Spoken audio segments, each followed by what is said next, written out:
we're moving right along in our course. We're in week 6 now, and we're considering regulatory and ethical considerations in pharmacy. And as usual, we've lined up some very interesting speakers for you to learn from. And today we have Ernie Boyd, who's the Executive Director of the Ohio Pharmacists Association. And you may be thinking, so what does a pharmacy association have to do with regulations and ethical practice? I think you'll learn in the next few minutes exactly why I have Ernie in front of you. So Ernie, thank you for coming. It's an honor to have you here. Thank you. And if we could just start off by asking you to tell us about the Ohio Pharmacists Association and then what it is you do. Well, we're a collection of pharmacists. It's a professional organization made up of individual pharmacists, not so much businesses. Mm-hmm. And we were formed back in the 1870s, and the whole idea was to advance the profession, to find new ways to serve patients, and to make sure that regulation began to happen, because when we were formed, there was no law. There was no pharmacy law. Mm-hmm. And I have the original documents where pharmacists got together and decided we should regulate the practice of pharmacy, and we lobbied the legislature to get the first board of pharmacy started. Interesting. So it's we continue that to this day with our budget process just finishing this week. So it's interesting, kind of part and parcel of the associations and the laws and the boards kind of integrated from the very beginning. Interesting Very story. much so. And it brings the pharmacist viewpoint to the table. What we always do is work with the Board of Pharmacy, work with the legislature to make sure that the laws are able to be dealt with by the pharmacist and that they really do serve the patient. You bet. So tell me, maybe we've kind of gathered this from what you've just been telling us, but from your mind, and I know you have strong feelings about this, why is it important for pharmacists or student pharmacists or whatever to engage in associations like these? Well, to put it very simply, with the stroke of a pen, the legislature can either begin a profession or end a profession. In other words, the law in each one of our states is what permits us to practice pharmacy. Mm-hmm. And if they were to modify that law, as someone tried a couple of years ago to say nurses could work in pharmacies instead of pharmacists, that right there could pop the bubble. Now certainly mm-hmm. there's much more we do within the legislature. We make sure that that there's laws that protect people from bad medications and inappropriate compounding, that sort of thing. Mm-hmm. But at the end of the day, we need pharmacists to participate so their voice is heard when the legislators need to be called. Because these people are not pharmacists. I even had a legislator 3 years ago ask me if you go to college to be a pharmacist. Mm-hmm. I'm very adamant that we need pharmacists to join. Yeah, so we need to protect the profession that we've entered. I know that associations like yours and others, we also are advancing the profession. It's all kind of in the same breath. Right. So let me ask you this, Ernie. So we're studying regulatory issues in the field this week, and we have one of our guest practitioners will be Kyle Parker from our Ohio Board of Pharmacy. We're seeing that side of it. So what role do the associations, and you've kind of touched on this, but specifically, how do you help shape the regulatory environment for pharmacy practitioners? Well, I and most of the other state executives we're registered lobbyists. And sometimes I'll say that I'm a member of the most respected profession and the one that's 2 steps below anything that's really, really bad. But lobbyists are very important because we carry the message of our profession directly to the legislators. And believe it or not, if we ever do really lie or do something bad, we'll never be listened to again. And I wouldn't be in this job for 30 years had, we had a bad relationship with the legislators. So that's what we do is we go into the Board of Pharmacy or to the Medicaid department, and we'll have a particular issue and sit down and tear it apart and talk about where the problems are as we see it. Mm-hmm. And the same way with legislation. We go in and, for instance, we're trying to expand immunizations right now in Ohio so that students who currently can't immunize under age 18 for flu should be able to immunize just as pharmacists can. Mm-hmm. And so we've gotten a lot of student interest, but we have many other issues. Yeah, so that's a good example. You have your fingers on these laws as they're being formulated before something bad might come out that would hurt the profession. We do 2 functions. One is to introduce legislation that is beneficial to the profession, but the main job I have is to kill legislation that is very bad. Mm-hmm. And the budget had 4 things in it that were not considered good for pharmacists, and we got them all removed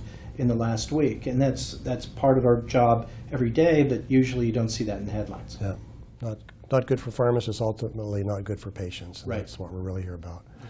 So as we began this course, Ernie, we talked about, very fundamental things like what is a profession. It was our first video module, for example. And we talked about the fact that, we have a certain kind of characteristics of professions, certain responsibilities, and one of them is to kind of formulate into an association to help educate each other, to help kind of regulate each other, if you will, set standards of practice, all of these things that places like OPA do. I want to drill into the kind of the educating piece. So, pharmacists go to school and learn a lot of stuff, and then, the half-life on that knowledge is pretty short, and they have to keep learning. And so how does an organization like Ohio Pharmacists Association help us stay current? Well, we're very privileged in Ohio that we have a great relationship with all of our colleges of pharmacy, certainly including Ohio State. And we have a lot of our speakers that we have at our annual meeting, where we have about 1,500 people attend, are from our university community, or they're from cutting-edge pharmacy practices. And so we bring together all these pharmacists, and we tend to move practice along, like medication therapy management, for instance. We worked with the colleges to produce 9 seminars all over the state to train pharmacists to do an MTM program. And we now have the largest Medicaid MTM program in the country, having saved over $1 million in hard money for the state since last September. It's amazing. So the education is critical, but the relationship with the colleges is what I consider the best piece of this, because we try to keep bringing the most current data to our pharmacists out of your world. Yeah. So, we've talked about this concept of continuing education units in our course and all that. So, a big place where people get that sort of training or education, if you will, is through associations, going to meetings, reading journals, going to seminars. So we're educating each other, ourselves. Exactly. And what I seem to see, and like I said, I've been doing this a long time, we talk about pharmacists who get burned out. The ones who attend the meetings, who come to our committees, who participate actively, don't get burned out. Yeah. It's a very interesting phenomenon. They stay excited about the profession. And a large part of this continuing education is not the education. It's the energy that these pharmacists get from each other and excitement about staying active in the profession. Yeah, you bet. So a different sort of a question for you, Ernie. You're here at the state level, and you've worked in different states in your career. And then, as we were learning in this course, there are all different levels. There are national associations, even international. And I wonder if you have any thoughts just kind of beyond Ohio in terms of, what's our association landscape looking like, and where do you see that headed? I mean, do you see changes coming in that environment? I see a lot of change with regard to how we deliver the message and how we get input and information. Yesterday I checked, and we have approximately 3,000 followers on Twitter. We're using all the Facebook and the other things that the students of today are using. I will not profess that it's me out there doing this. I have hired someone actually who is an Ohio State graduate who does all this for us, but it keeps us in tune with the members, and we get a lot of input via email. For instance, I had an issue with a Medicaid problem yesterday. I was able to send an email out to a pharmacist, get a response within just a few minutes, and close the loop. 20 years ago in this job, I'd have to make 3 phone calls to finally find them and connect and make something happen. Yeah. So it's, but on a national basis and international basis, no matter what country you're in, no matter what state you're in, there are associations that are doing the same thing. Yep. I may think that we're unique, and we are in some ways, but in reality, every state and every country is moving their profession forward through American Pharmacists Association, National Community Pharmacists in the United States, but then there's FIP internationally. But we've also dealt with individual countries when we've held pharmacy seminars in other countries and invited them as speakers. Yeah. So I hope that no matter where the people are that are listening to this, that they get the spark and get active. Yeah. So I think it's a good point, Ernie. I mean, we're in different contexts and different cultures and different geographic locations, but probably in many ways the problems are the same. And, It really is, and occasionally you'll hear pharmacists say, well, there's so many associations, I'm not going to belong to anything because it's so divided. And I'm afraid that that is totally untrue.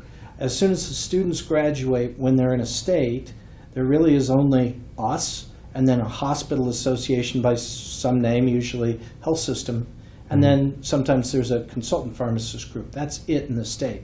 On a national level, they're usually going to belong to APHA, but if they want hospital practice, they have ASHP. They won't belong to the Chain Drug Association. Yeah. So I think a lot of times, how do I put this gently, it's sort of an excuse. Yes, there are a lot of associations, but if you really understand them, there's probably only one or two for you. Yeah. So the message to our audience, if they're thinking about this profession, if they're a student coming into this profession, or if they're out there practicing now, you got to pick one and get involved. Absolutely, and I think that they'll find that that involvement is absolutely critical. And if you're someone looking at the profession, I suggest you Google your state and put in Pharmacy Association and look at their website. Most of us have photographs and information about our meetings and what's going on. And most of us don't easily have non-pharmacists attending meetings, but we do interact with people and try to help them understand what they're getting into. It's a great profession. Yeah, you bet. So you've led me into my final question quite nicely, and we've covered a lot of ground here in the last few minutes, really. Thank you for doing it. But you know, you've been a trooper in this profession a long time, and you've practiced in different environments and led us through many crises in our state. If I'm a person thinking of coming into this field, you know, with all you've seen and all you've done, what advice do you have for folks that might be giving us this a thought? Into the field of pharmacy, Yep. generally. I would say that you need to keep your mind open to entrepreneurial ideas, because one of the shortcomings we've had over the last 20 years is that we've lost some of our entrepreneurial sharpness, and now that jobs are not as plentiful as they were 5 years ago, we need more people opening new practices, whether they're in physician offices, whether they're independents as we know them today, or whether they're expanding in other kinds of areas to provide more jobs for themselves and their friends. And I feel very strongly about that. We have opened an entrepreneurship center to teach pharmacists how to do business things, but you can find that information in a lot of different places. But I think that, to me, all the clinical skills need to be marketed to the health professions to make sure that you have a good, solid place in the health profession over the next 20 years. That's good advice. Well, Ernie, I want to just thank you for what you've done for us in Ohio. I mean, you've been a real advocate here. But thank you also for being here and sharing with the rest of our viewers here about what's happening across the country, around the world. Associations are a key part of that. So thank you for being with us. Thank you. Appreciate it. Yep.